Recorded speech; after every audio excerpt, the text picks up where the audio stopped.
Selamünaleyküm ve rahmetullahi ve berekatuhu. Arkadaşlar, hem ders dinleyip hem de tefsir kitabı kazanmak mümkün mü? Evet, şehadet mektebiyle mümkün. 3 kişiye birer tane Saffetü't Tefasir 7 cilt mükemmel bir tefsir kitabı.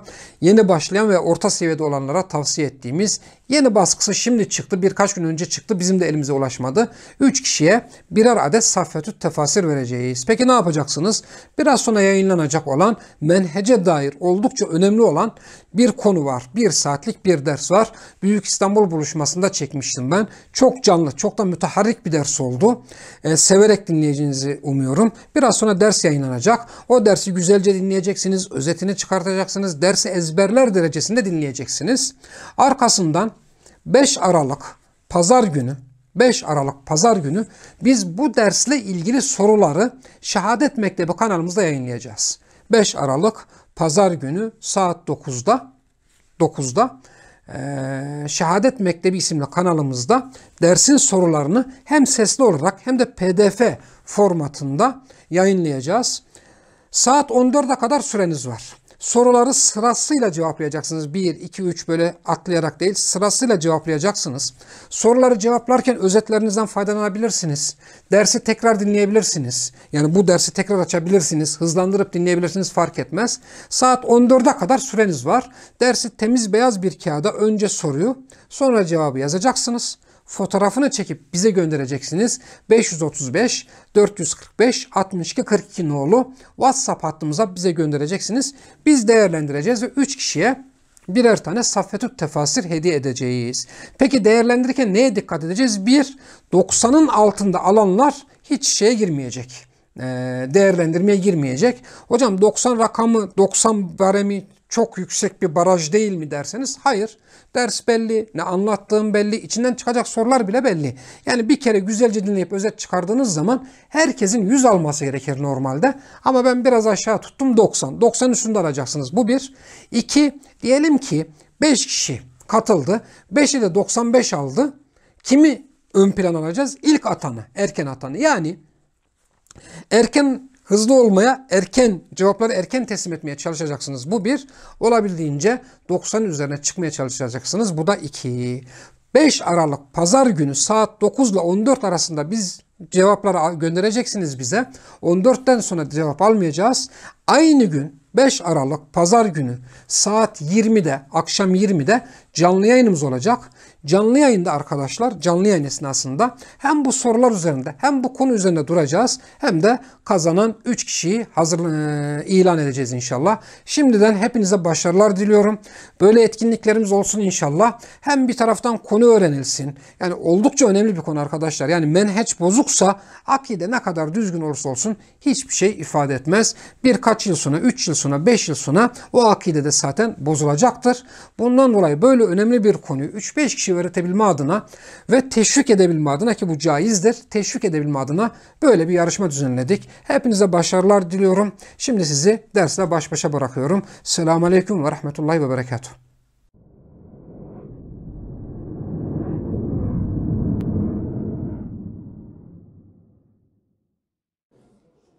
Elhamdülillahillezî hedâna lihâzâ ve mâ kunnâ linehtediye levlâ en hedânallâh ve lâ tevfîqi ve lâ i'tisâmî ve lâ tevekkülî illâ billah. Eşhedü en lâ ilâhe illallah vahdehu lâ şerîke leh, lâ nidde lehu ve lâ şebih ve lâ kuf'e ve lâ misle ve lâ nazîr. Ve eşhedü enne Muhammeden abduhu ve rasûluhu ve safiyyuhu ve halîluhu ve khîratuhu min halqih ve emînuhu alâ vahyih. أرسله ربه رحمة للعالمين وحجة على العباد أجمعين أعظم المجاهدين ورأس الأبطال والشجعان صلى الله عليه وسلم وعلى آله الطيبين وأصحابه الغر الميامين أفضل الصلاة وأتم التسليم. Sol taraftan biraz fazla ses geliyor. Hanımlar tarafından sesi biraz azaltırsak iyi olur inşallah. Öncelikle gerek İstanbul'dan, gerek İstanbul dışından, gerekse yurt dışından gelen kardeşler, hepinizi selamlıyorum, hoş geldiniz diyorum. Bugün benim için oldukça güzel bir gün. Çünkü burada kardeşlerle buluştuk. Bugün size İslami hareketin menheci konusunu anlatacağım. Yıllardır anlatıyoruz. Özellikle son 4 yıldır defalarca ama defalarca bunun üzerinde duruyoruz. Ama maalesef daha bir arpa miktarı yol gitmedik. Bir arpa miktarı yol gitmedik. Bundan 30-35 yıl önce hakimiyet Allah'ındır dediğimiz zaman 2001-2002 yılına kadar, yani bir 10 yıl boyunca da bir arpa boyu yol kat etmemiştik. Ama bir anda bu mesele anlaşıldı ve insanlar hakimiyet Allah'ınmış, Allah'tan başka hüküm koyucu yokmuş, Allah'tan gayrı hüküm koyucular tağutlarmış, sahte Rablermiş, bir anda parladı. Ama yaklaşık 92, 90, 91, 92'den 2001-2002'ye kadar gece gündüz bunu anlatmamıza rağmen Allah biliyor ya, bir arpa boyu yol kat edememiştik. Yani 10 yıl, 15 yıl boyunca davet et, 8 kişi cemaatle namaz kıl, bu noktadaydık. Akidede elhamdülillah bir yerlere geldik ama bir kanadımız eksik, bir ayağımız eksik, o da menheç. Ve özellikle 2015'ten sonra bunun üzerinde defalarca anlatıyoruz. Maalesef hocalarımız da bir şey anlamıyor ne anlattığımızı. Avam da, ya da daha doğrusu bu kelimeyi kullanmamı sevmiyorlar. Hocam niye o kelimeyi kullanıyorsun diyorlar. Umumi insanlar da ne anlattığımızı ne anlıyorlar ne de bir gram yol kat edebildik. Benim bugün size anlatacağım konu arkadaşlar 1998 yılında yaklaşık 24 yıl önce, 23 yıl önce Kur'ani Çağrı isimli dergide yazdığım konu. O zaman yazının başlığı tarih tekerrürden ibaret idi. Menheç konusunu o zaman öyle sunmuştuk. Yine o dergi kapatıldıktan sonra 2003 yılında 2002'nin Kasım ayında Şehadet dergisini çıkarmıştık biz. Aynı konuyu o derginin kapak ilk giriş yazısında da başlamıştık. Tevhidin tebliği diye anlatmıştık. Aradan 20 sene geçti. İstanbul'dayız ve yine aynı konuyu anlatacağız. Bu konuyu anlattığımız zaman bir de iki soruya çözüm bulacağız bugün. Yani çözüm demeyelim de zihninizde iki soruya cevap bulacaksınız. Birinci soru. 3 yıllık, 4 yıllık, 5 yıllık Müslümanlar hatırlamaz. Ama eski Müslümanlar varsa hatırlar. Hocam bu kaymaların sebebi ne? Daha önce Müslüman olduğumuz kişiler ya harici olmuşlar ya da mürci olmuşlar, kaymışlar. Bunun sebebi ne? İşte bugün anlatacağımız konu bu sorunun sebebini bileceksiniz. Çözümü Allah'tan. Biz öyle insanlar, öyle topluluklar gördük ki 21 yaşındayken dünyanın en ünlü muhaddislerinden bir tanesiyle telefonda hadis tartışan bir muvahhid, ki o muhaddis böyle çok şaşırmıştı. O kişi çok şaşırmıştı. Yani 21 yaşında böyle bir delikanlı nasıl olur? Nasıl bu kadar büyük bir ilme sahip olabilir diye Fethül Barisini o muhaddis bu Müslüman kardeşe hediye etmişti. Türkiye'de tevhid davetinde hiçbiriniz tanımazsınız. Kimmiş, şu mu, bu mu diye düşünmeyin. Hiç kimse tanımaz. Türkiye'de bugün her Müslümanın, hanginiz Müslümansa üzerinde eme olan kişi şu an demokrat. Şu an demokrat. Biz öyle yapılar gördük ki yani bugünün parasıyla 6 ayda, 8 ayda 2-3 trilyonluk medrese dikebilen, o medreseyi 2-3 bin kişiyle dolduran ama bugün tevhid ehli olmayan insanlar tanıyoruz. Ben bizzat yoldaki işaretlerin dersini kendisine verdiğim kişinin milletvekili olduğunu biliyorum. Yani ben bir kişiye yoldaki işaretler, ben vermiyorum dersi. Ben kitabı okuyorum, okuduğumu anladım mı anlamadım mı o kişi benden kontrol ediyor. Ben bu kişinin milletvekili olduğunu, geçen dönem milletvekiliydi, şu an yine AKP'nin içinde oldukça önemli, isim vermem, yetkili yerlerde.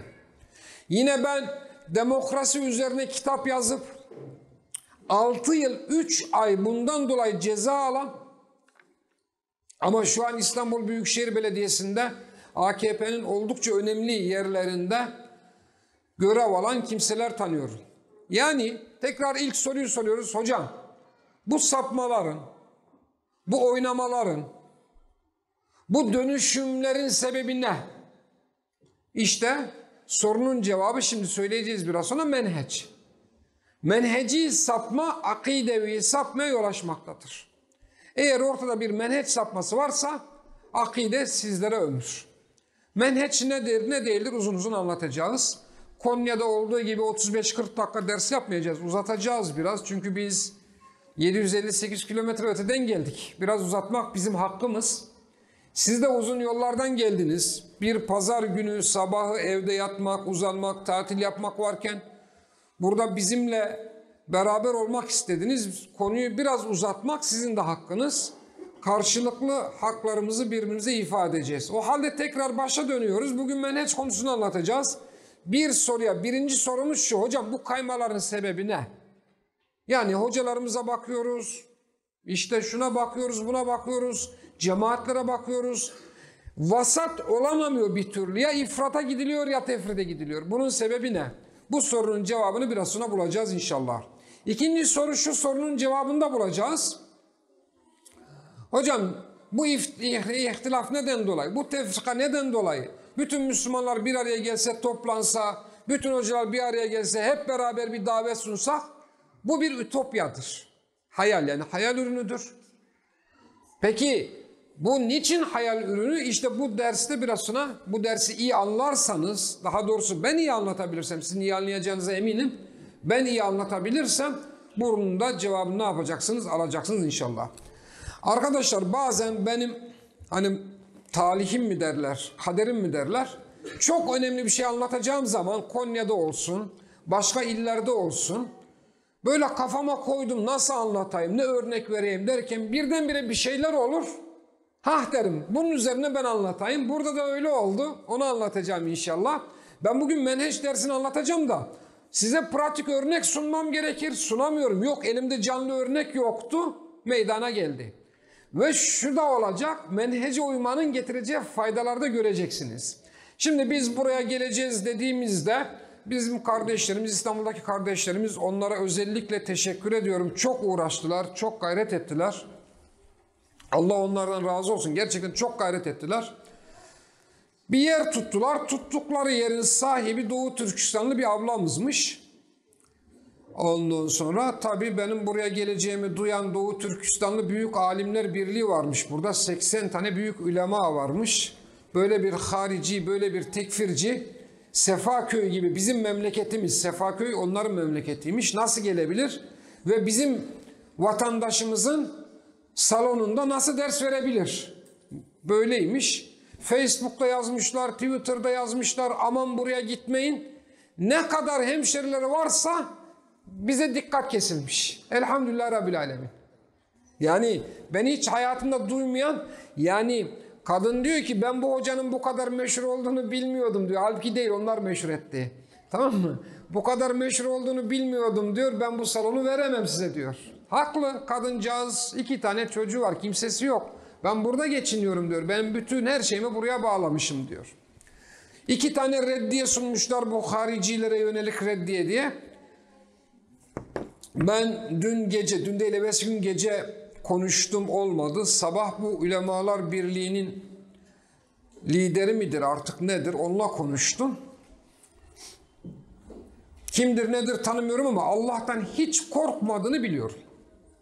Zerre kadar alim olmadığını biliyorum bu ulemanın. Nereden biliyorsun? Çünkü Allah subhanehu ve teala diyor ki Allah'tan ancak alim kullar korkar. İlmin, alimliğin en önemli vasfı Allah korkusudur. Adama diyorum ki bakın biz yani dünya kadar insana duyurduk. Dünya kadar masraf ettik.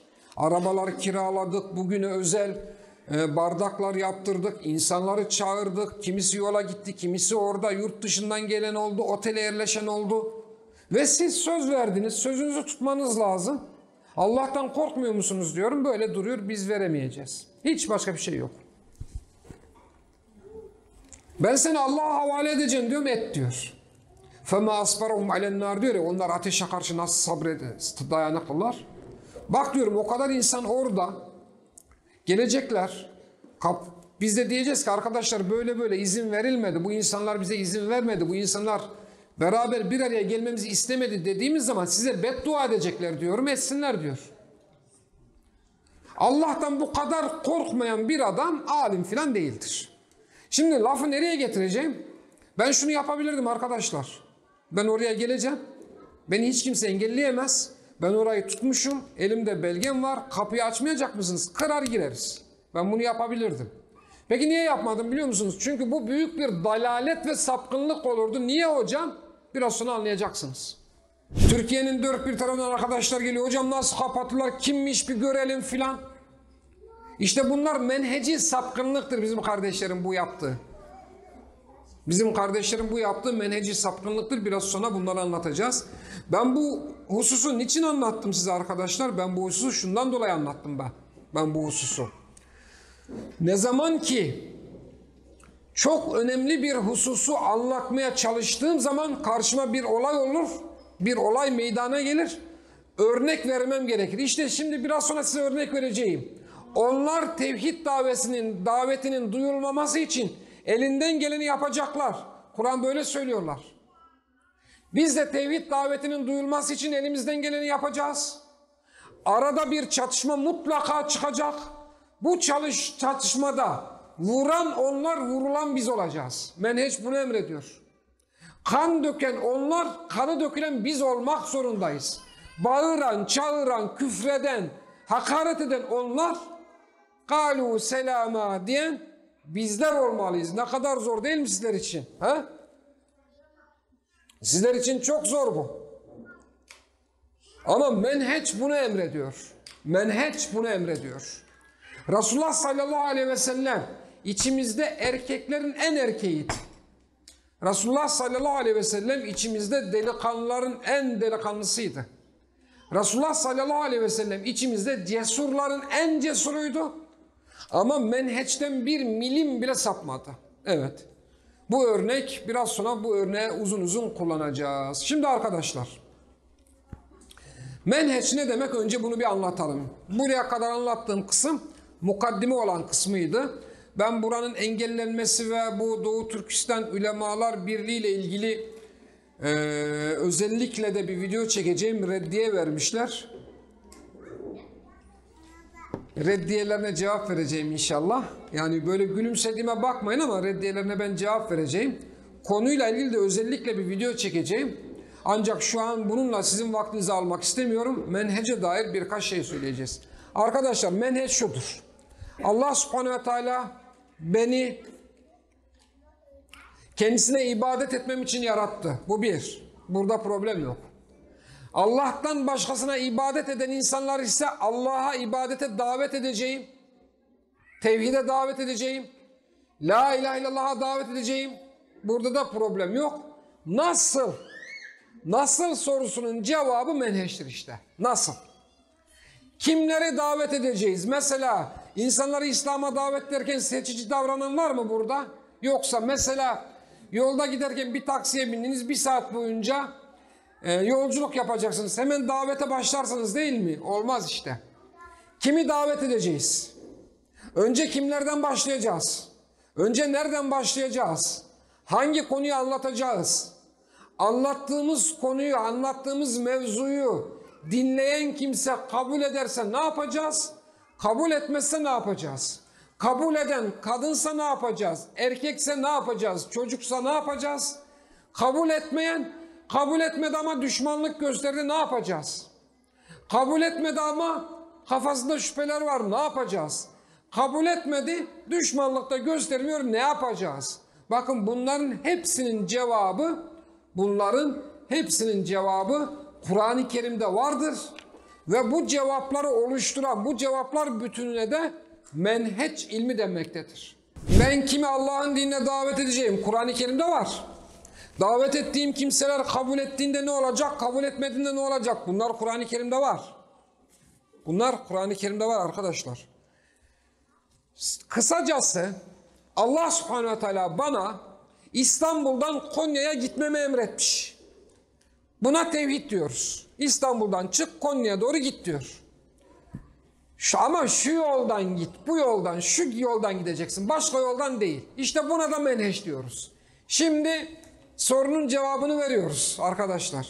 İstanbul'dan Konya'ya bir çizgi çektik. Dümdüz bir çizgi. Buradan gitmemiz gerektiği de bize söylendi. Başlangıçta 1 milim sapma bizi nereye çıkartacaktır? Adana'ya. Yolda giderken 1 milim sapma bizi Giresun'a, Sivas'a, Mersin'e, Tarsus'a çıkartacaktır.